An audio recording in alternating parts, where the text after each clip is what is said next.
Good afternoon, everybody. Uneducated Economist here. So, I'm going to leave a link down in the description to an article talking with Paul Krugman. This is the Nobel Prize winning economist, and he is confused, right? The economy is very confusing. And I said it a long time ago that uncertainty was going to be like the word of the day when it comes to talking about the economy because nobody knows what's going on. Now, I have tried to take on the Fed strategy. I have read a lot of the Fed speeches. I've tried to take on the idea of what it is that the Federal Reserve is trying to achieve. You really have to go back a long time. You have to really understand monetary policy. You have to understand what it is that the Federal Reserve was trying to achieve when they were established and where they have traveled to since then, because they are not even playing the same game as when they had started to where we are today. When they started, they were an entity that was going to create an elastic money supply. So when the economy heated up and there was a lot more economic activity taking place, they were going to add currency to the system so that there was a smoothing out of the business cycle, and that the idea of a boom and bust business cycle would then be replaced with an expanding money supply to prevent the currency from being, because it was gold, you had to think there was only a limited amount of currency, from being concentrated into the hands of a few. Okay? This is the reason why the Federal Reserve was established, to create this elastic money supply. When the economy slowed down, they would pull the money back out. When it heated up, they would add money to it. That's it. That was their whole game. Now, what they have eventually become is something far different. Now they are trying to smooth out the booms and busts of a debt cycle, which is much more difficult to try and do. And this is the situation that we have now come to. See, everybody looks at the Federal Reserve and follows this narrative that they are failing, that they are not succeeding in their goals. Now, this is really where you have to follow the Fed for a long time. If you understand how they were established and where they moved to, then you understand that this is not an accident. Where we are right now with the monetary policy was very much their plan. And it is very much moving forward according to plan. They have not lost control. This is not confusing. Now, if you just go back and read the Federal Reserve speech given by Ben Bernanke, this was back in 2001. I'm sorry, I did not write the title down. It's something about preventing deflation or keeping it from happening here ever. All right. Now, this is the major problem of the Federal Reserve. It's not inflation, it's deflation. Think about all the articles that or not the articles, but the speeches that they were giving, talking about how to defend against deflation all the way through quantitative easing, all the way up till 2018. Monetary policy for a low neutral interest rate world. Look at that speech. I'll leave it down here in the link of this video. Look at that article or that speech, and you're going to find where John Williams is talking about how the Federal Reserve is constantly battling a stream of deflation, anchored inflation or inflation expectation that was anchored too low. That's what he was saying, anchored too low. This is where the Federal Reserve was having problems in 2018. Now, if you had followed my channel, we were talking about lumber all throughout 2018, all throughout 2019. We were talking about the high lumber prices that were spiking back in 2018, the fall in prices, the shutdown of mills all throughout 2019, depleting all the inventory, leaving very little amount of inventory out there in the system. And then we had COVID hit, which depleted inventory even more. At the same time, stimulus package came out. Now, I have no misunderstandings when it comes to the lumber industry. I have talked to every single corner of this market. I have been on stage and talked in length about the history of the lumber prices over the last 5 years. And it is not confusing to me at all what happened. So now when we look at what's going on right now, and we think about what the Federal Reserve is attempting to do, we had a severe supply chain breakdown. We have to think about it. Think about all the ships that were off the ports of LA. Think about all the trucking that was an issue. People couldn't get any of the high prices and couldn't find any truckers out there. Think about these issues. Remember them, right?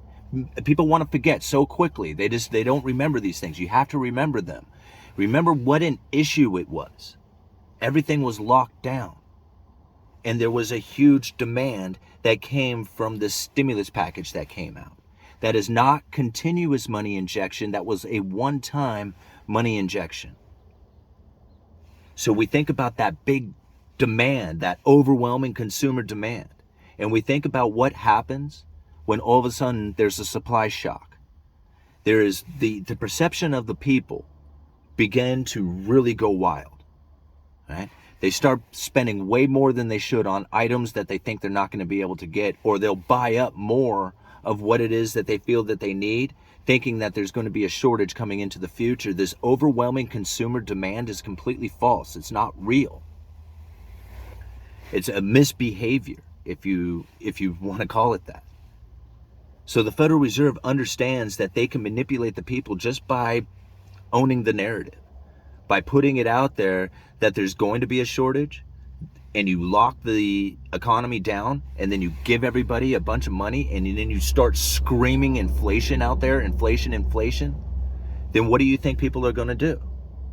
They're going to anchor their inflation expectations.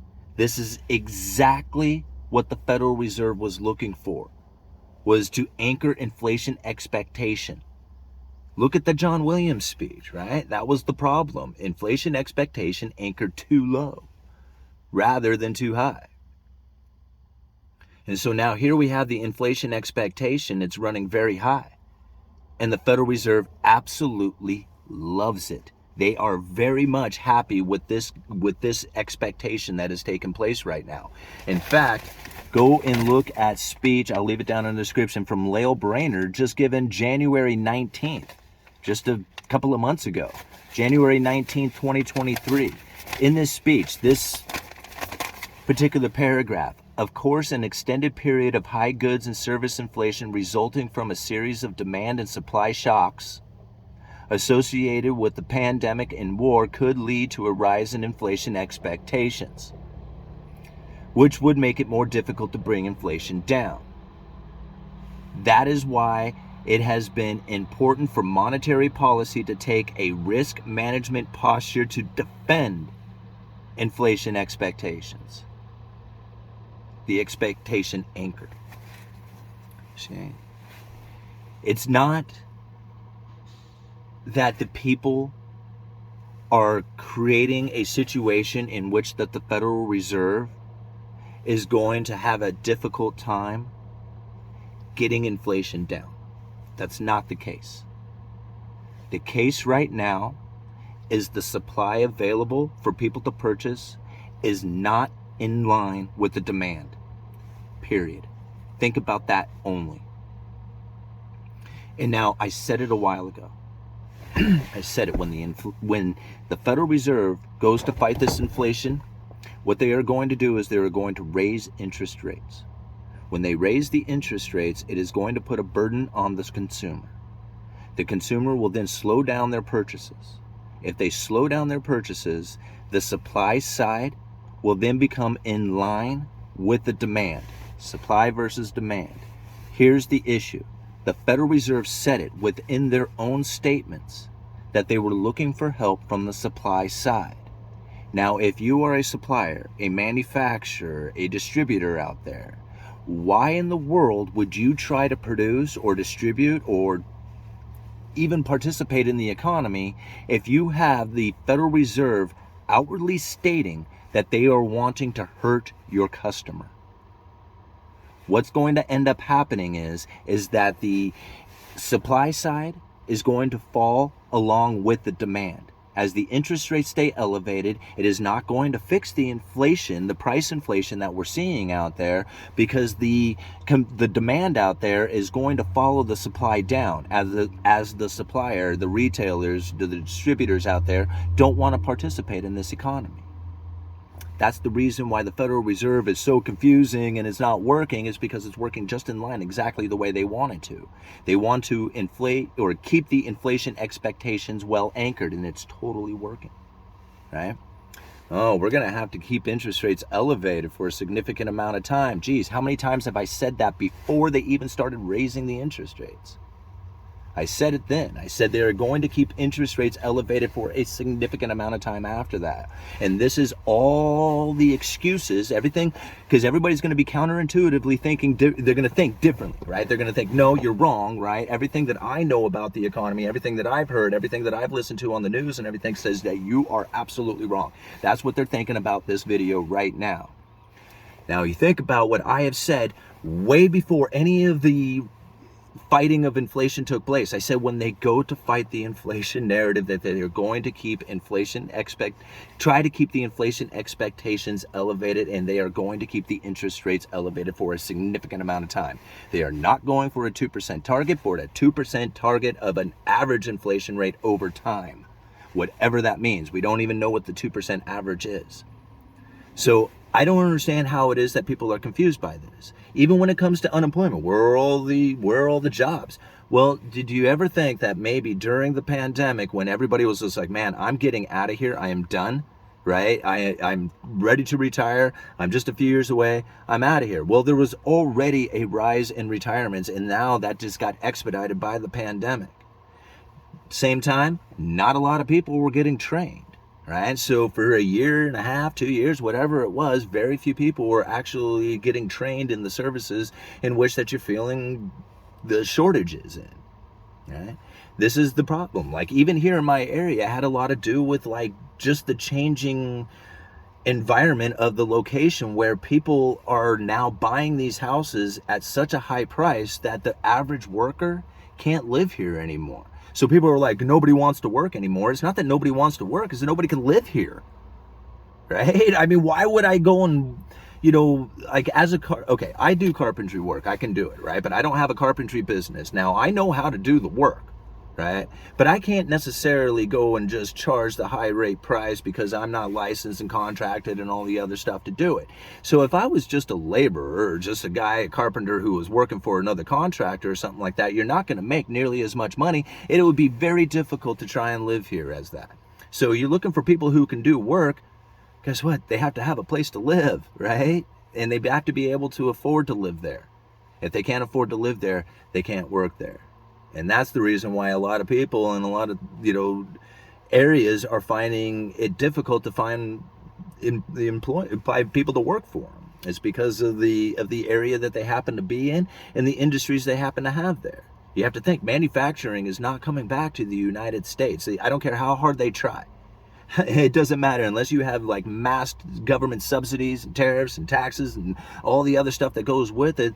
Why would you bring manufacturing back to the United States? Hell, they don't even want to be in China, right? Like China's like, your wages are like, oh man, I don't know. It's already like Vietnam looks like the place to be. They're going to move out of China. Manufacturing that left the United States, went to China, is going to leave China and go someplace else. It's just the way it works. It's going to go to the cheapest place that they can get the labor that's going to produce it and get it out to the world. It's the Cantillon effect. Right? You don't have to look too deep into this stuff. It's not confusing. Like, I don't understand why Paul Krugman is so confused by this. It makes so much sense to me. All right. I'm sorry. I shouldn't rant on so hard. All right.